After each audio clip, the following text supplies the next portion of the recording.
Hey everybody, Tom Barnes, Stories from the 78 here in Humboldt Park. You're looking at the old field house and you see this built in 1928, a number of years after the boathouse. And the reason why I'm telling you that, you see the lagoon right here. On the other side of the lagoon is the beach that is here right in the middle of the park that has been open, closed, and now open again. And it's one of the coolest features in this park because it is a urban beach that is, about 7 miles or 6 miles from Lake Michigan. You get to explore this and many other of our parks and green spaces for What's Out There weekend happening this weekend in Chicago, where you get to learn a little bit more about Humboldt Park, Garfield Park, Columbus Park, and many others in the city. But I thought I'd tell you a little bit more about this. You see the arches right there? The arches is because that used to be an old boathouse. So yes, Chicago, specifically Humboldt Park, had 2 boathouses. But I'm going to talk to Julia, who is with the organization. She's a Chicago historian, and she will tell us about that particular boathouse across the way here in Humboldt Park for this story from the 78. Take a look at this view right here off the boathouse looking north in Humboldt Park. It is absolutely stunningly beautiful. Makes you appreciate our city. I have Julia Backrack here, who's a Chicago historian. So I wanted to come and say hi and ask you about this wonderful event that we have going on here in Chicago this weekend. Oh, thank you so much. Absolutely. And the event is What's Out There Chicago, right? The What's Out There weekend, Saturday and Sunday, the 4th and the 5th. So what is What's Out There? Because I feel like there's a lot of festivals in the city, but this is kind of a bigger, it's got a bigger network than locally, right? Right, exactly. This is sponsored by the Cultural Landscape Foundation in Washington, D.C., an organization that's devoted to educating people and making them aware of the nation's great collection of parks and landscapes and green spaces, because people think they're just natural, but it takes a lot of work and design and energy to create these beautiful places. And we have so many of them here in Chicago that were part of the birth of this city really growing to the expansion of the size that it is today, including here in Humboldt Park at this beautiful boathouse. Right. Chicago has one of the greatest collections of parks and green spaces in the nation. And this park is exquisitely beautiful. I don't have to convince you because you can see it for yourself. Yeah. It was first designed in 1870, and then it had like another major important period around 1907 with a couple of different important landscape architects and engineers who contributed to it. Who are some of those that people might know just from Chicago history as far as landscape architects and designers and things like that? The original park from 1870, which included creating this lagoon, this was a very flat, marshy site, and so kind of making this lagoon into an opportunity to kind of alleviate the marshland and make it into kind of a usable water feature.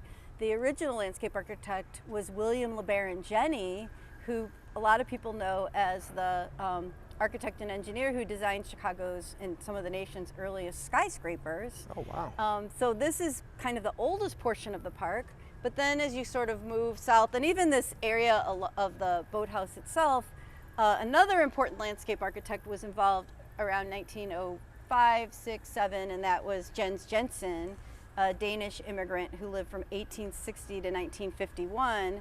And this was a really important park for him because it was early in his career and he was still kind of going through a period of experimentation.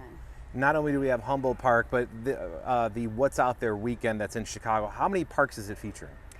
Altogether, there will be about 30 different sites that people can go to, parks, green spaces, cemeteries, sometimes even neighborhoods. And that's a great way to explore the neighborhoods. We went from here to the 606, which is like a newer park, if you will. Sure. But we got to walk along that space there. Why is that so special? Well, so the weekend's event, the What's Out There weekend, the whole program doesn't just feature historic spaces, but also newer spaces that were created by artists and landscape architects.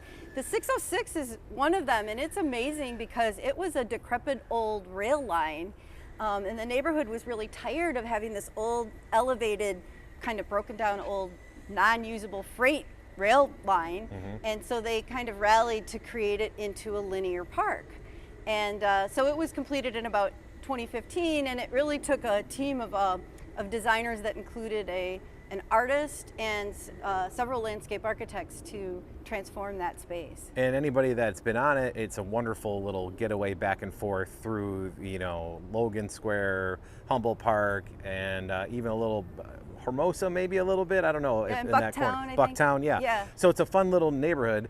But one of the true gems of Chicago has got to be Garfield Park and its conservatory. And we walked around there. And tell me a little bit about that one, if you would. Right, so I mentioned Jensen. It's a great story of a person who achieved the American dream, a Danish immigrant who began working as a street sweeper for the West Park Commission. We had these separate park districts in Chicago. And he ends up working his way up to being the chief, basically the superintendent and chief landscape designer of the entire West Park system in 1905. Wow. And there were old conservatories that were in bad shape. He decides to tear them all down to build one central conservatory, the Garfield Park Conservatory. And it ends up being quite different than any other conservatory that had ever been designed before. So well over 100 years old, it still stands today in Garfield Park. Among other things, they're redoing one of the, did you say it was a bandstand that they're redoing in the park? Oh, right, exactly, yes. We saw, there's like a 1893, I think, or 1895 beautiful, very Victorian structure that's being restored right now as we speak. We saw the scaffolding out there when we just came over here. Yeah, very exciting, and it's a wonderful park. I recommend anybody to go there. Free for Chicagoans, and you just got to do a little app, and you'll be able to walk right in. To the conservatory, yeah. Yes, but then there's this hidden gem of a park that I think people don't even realize is right off the Eisenhower Expressway on the border of Chicago and Oak Park. Correct, yes, and that's Columbus Park, which often is considered Jensen's masterpiece. Jensen was somebody who was a proponent of using native plants at the early part of the century when they were really thought of as weeds. And between 1915 and 1920, he got the chance to design a whole new large park from scratch. And that was Columbus Park, where he really got to sort of express his sort of fully evolved ideas. And you see the field house that is just beautiful, the woodwork and the archways, similar to the boathouse here with the archways, but it's, it has this wooden woodwork. Kind of a truss system. Yes, it's beautiful. Yeah, so there's sort of like almost a lot of indoor-outdoor spaces because you're meant to kind of frame the views and really have a relationship between architecture and the landscape. Yeah, but that park is special because he felt he created a lagoon that was meant to emulate a prairie river. And he felt that if you had a real river in nature, it should have a source. And so he created these rocky waterfalls. Yeah, and you can go for a little walk and you'll see one of them right off the field house there. And then a little bit further of a walk, you kind of have this stone pathway to another set of waterfalls that is behind what used to be like an outdoor theater space that you talked about, that people would sit on the other side of the water feature and look towards the outdoor theater space. Right. Jensen loved the idea of outdoor theater, and he was also a proponent for saving natural areas.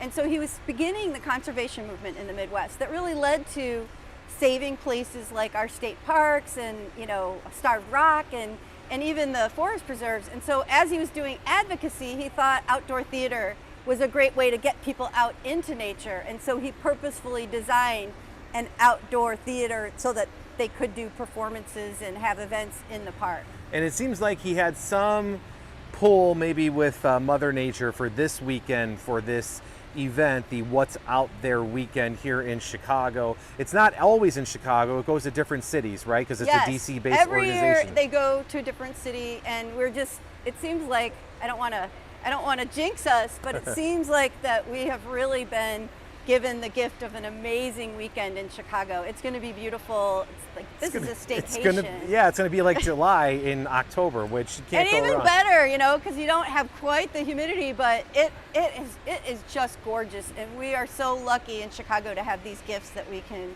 take advantage of. What's the best way for people to find information about the event this weekend? Go to the website, TCLF.org, and it's right on the homepage, What's Out There Weekend Chicago. Awesome. Well, you heard Julia, What's Out There Weekend here in Chicago. And you're going to be giving a tour, right? I will be giving a tour of this park on Saturday and Grant Park on Sunday. You heard it there. Be sure to check out more stories on the website, storiesfromthe78.com or tombarneychicago@gmail.com. Julia, thank you so much. I appreciate it. Thank you so much.